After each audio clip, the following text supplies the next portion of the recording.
Hi, Plymouth Church and friends. You haven't joined me in the kitchen in a while, but now it's time for pancakes. Shrove Tuesday is coming up at Plymouth Church. That means pancakes. Now, I'm not going to be the one baking today, and I'll tell you why. I can't make pancakes. Truly, they are my kryptonite. I have with me my next door neighbor and quarantine bubble buddy, Graham Young. Hello. Graham makes some mean pancakes and has both the skills and the instruments necessary to do so. So I've invited him to join us today. Now, the Shrove Tuesday Pancake Supper at Plymouth was one of the very last events we were able to attend last year before the COVID shutdown. And my friend Graham here was actually able to attend. So Graham, will you tell us a little bit about your experience with the Pancake Supper? Absolutely. It was a really fun time. I really appreciated the sense of community that the pancake dinner brought about. And it was also really cool to see where you get to work and what you mean to the congregation. The pancakes were really good too. I was really impressed with the pancake machine that you guys were able to acquire. Super cool. Well, last year was actually my first experience of the Pancake Supper as well. And I brought my friend Vicky and Jason as well as Graham. And as I think back, I think of a few things. One, it was super hot in there. The windows were open in Waveland. It was cold outside, but it was really hot in there. The line was the entire length of the room, and the sweet, sweet smell of fake syrup was in the air. And I remember being super jealous of Kathleen Murin, who was sitting right behind me, who whipped out her travel-sized real maple syrup from her purse. Clearly not her first pancake supper rodeo. And I remember the laughter and noise level in the room. Fellowship, as we call it. It's this holy noise of people gathered, and I miss it so much. Now, this year we might not be able to recreate that holy noise of fellowship, but we can gather on Zoom and we can eat pancakes. There are many recipes out there, and I don't think that either of us are going to claim this as the best recipe ever, although it is pretty darn good and we like to eat them quite often. So bake along with us or don't. Take some freezer pancakes out on Tuesday, but listen up as we bake today because I'm gonna share some fun facts about the Plymouth Pancake Supper that might just give you a leg up during our time for pancake trivia on Tuesday on Zoom. So let's get started. Graham, will you tell us the ingredients that we need to gather today? Absolutely. So this is a pretty simple recipe. It's 3 liquids, 3 solids. So we'll start with the solids. It requires 3/4 cup of flour, 1/2 teaspoon. Can't read my 1/2 teaspoon of salt and 1 teaspoon of baking soda. Yep. The liquids are 1 egg, 1 cup of buttermilk at room temperature, and 3 tablespoons of butter melted. Awesome. See that the griddle is heated up? Our griddle is heated up. Hooray. So today we're going to double it because we're super hungry, but it's written in the comments. You'll be able to follow along if you want. So as Graham turns up the heat over there, we are going to first combine the dry ingredients, right? So Graham is going to combine that 3/4 cup of all-purpose flour with a 1/2 teaspoon of salt and then 1 teaspoon of baking soda. Let's see. So that's what he's up to the inside of the bowl. That's not too much of an issue. Perfect. All right, so we got the There they sauce are. kind of stuck too. It's all good. All right, so there's the dry ingredients, and he's just gonna whisk them together real quick with a fork. Yeah, and it doesn't have to be too well mixed up. We'll mix it up a lot more later once we incorporate the liquid ingredients, but just a little bit to kind of get it all evenly distributed. Perfect. And then we've got this big old bowl, and we're gonna combine the wet ingredients now. So 3 tablespoons of melted butter. Yep, so he's pouring that in there.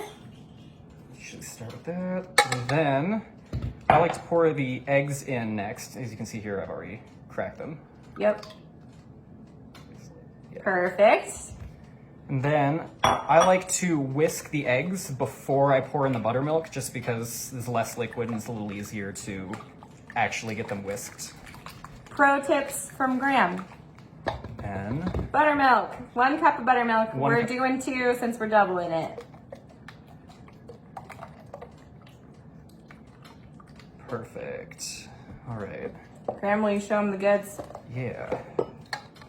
Can you see? Little bit. Delicious. All right.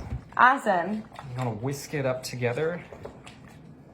And I know the recipe calls for the eggs to be at room temperature, but if they're a little cold, or the buttermilk as well, but if it's a little cold, the butter may start to congeal a little bit. That's okay. It'll melt and distribute appropriately once you mix in the dry ingredients. We like this type of baking where it's not that finicky. Yes, simple in my opinion is always better. All right. Awesome. What's next? We got it whisked, the liquids whisked together. Now we're going to incorporate the dry ingredients, and there's nothing fancy here. You just kind of dump it all in. You can do liquids and solids, solids and liquids, however your bowls are incorporated, or however you decided to allocate your liquids and dry ingredients. Perfect. Good work. So we're combining wet and dry ingredients, and then I guess what happens is Graham puts them on that griddle. And what temperature are we looking for on a griddle, Graham? I usually go with around 350 degrees, but you can do a little hotter or a little colder, like whatever works best with your griddle, which Perfect. you will know. So I usually whisk the batter until it's mostly smooth with a little bit of clumping. I know my mom always used to leave it a little too clumpy and they would kind of not flatten out the best, but Gotcha. basically just however much you think you need to stir it for like an extra minute and a half. Another pro tip from Graham. Okay, so Graham's gonna keep whisking away and making it look perfect in Graham style, and then putting it on that non-stick griddle that he has. You can use a pan.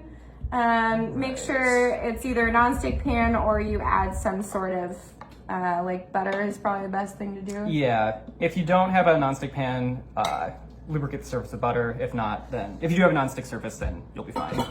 Perfect. General consistency, Very pretty smooth good. on top, a little bit of lumps. All right, we need a third cup measure. All right. Where is that? Right here. Right here. Gotcha. Yep. So Graham's gonna start putting them on the griddle over here, and I'll show you what that looks like. And while those start to get all bubbly and golden brown, I want to share a little bit about Plymouth Pancake Supper. So let's see it. Gotcha. I have found that the 1/3 cup measurement will give you the best spread of pancakes, or best spread of pancake batter. Perfect. All right, so Graham's gonna be working away over there. And now it's time for some Plymouth Pancake Supper fun facts. So, the Plymouth Pancake Supper was started in 1979 by the senior minister at the time, Jim Gilliam. And rumor has it that Jim and his wife had this place up north. We don't know where up north is. Is it Michigan? Is it Wisconsin? We don't know. But there were blueberries there, and they brought them back to share with everybody at Plymouth. And speaking of blueberries, Graham, guess how many pounds of blueberries Plymouth people eat every year at the Pancake Supper? Guess how many pounds? 25? Wrong. Each year, over 100 pounds of blueberries are consumed by Plymouth people at the Pancake Supper. Dang, man, I was up by a lot. Okay, here's another question. How many plates of pancakes do you think we served last year at the Plymouth Pancake Supper? Plates of pancakes, including people going up for seconds? I believe so. All right, let's say 550? The answer is 488 plates were served at the 2020 Pancake Supper. Okay, so Graham and his apron is actually reminding me of a piece of Plymouth pancake history that some of us newbies might not know. Our Plymouth deacons are in charge of planning and selling the tickets for the Pancake Supper. We know this, but did you know that back in the day, the Plymouth deacons used to make all the pancakes too? Yes, they used to rent propane and make vats of batter and cook them all up themselves. That's crazy. So while we're grateful for their service, it was smart of them to outsource starting in 2014. In 2014, the deacons started to outsource the actual making of the pancakes to Chris Cakes, a company out of Missouri. Chris Cakes brings that big old griddle that Graham was talking about earlier and the fancy machine that squirts out all the batter. So, how are they looking? They still need a little bit longer to go. They are not quite there. They are starting to bubble a little bit though. Okay. So what do we do with all of that money that the deacons raised through the Shrove Tuesday Pancake Supper? All of the proceeds go to what was formerly known as the pastor's discretionary fund, and it is now called the Good Samaritan Fund. And at different points in the year, the Pancake Supper being a big one, the Good Samaritan Fund is replenished by an offering. Now, speaking as one of your pastors, I'll tell you what it's used for.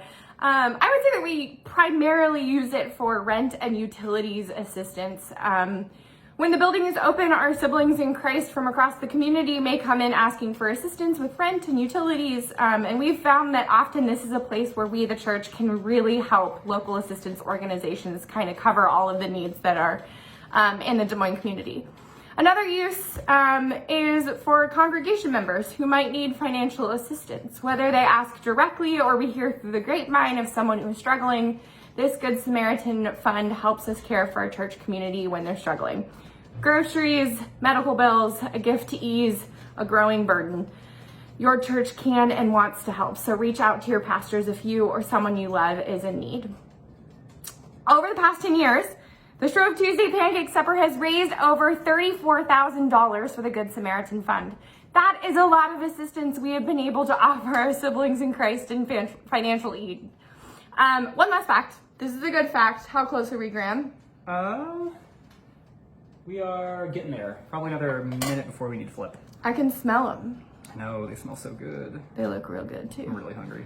So one last fact. This is a good one. There was only 1 year that we didn't have the pancake supper. So Graham, can you guess what year we didn't have the pancake supper?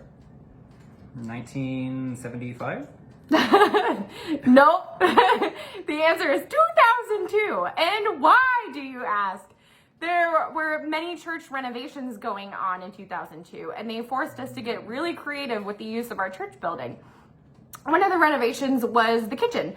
Thankfully, we can still say that 2002 was the only year that we didn't have the Shrove Tuesday Pancake Supper at Plymouth. Not even COVID can stop us from eating pancakes at Plymouth. Let's see. Time to flip. Should be ready. We have to show it. Oh, there's 2 more. Oh, good. Yeah, okay. Let's see. Right. We've already flipped one. Then the All right. second one. No pressure, Graham. He's so good. He's so good and this is real life, everybody. Yeah, we can do it. We can fix this. There we go. I call that one. It's all good. It's real life. Yeah. Graham's really good at making pancakes when I am really not.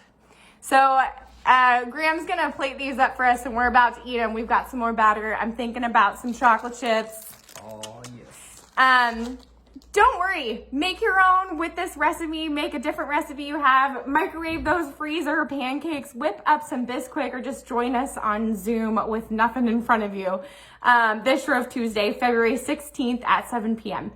If you'd like to hop on and donate already to the Good Samaritan Fund, head on over to the Plymouth website and just click that donate button. Thanks for joining Graham and I in the kitchen, Plymouth Church. We will see you Tuesday.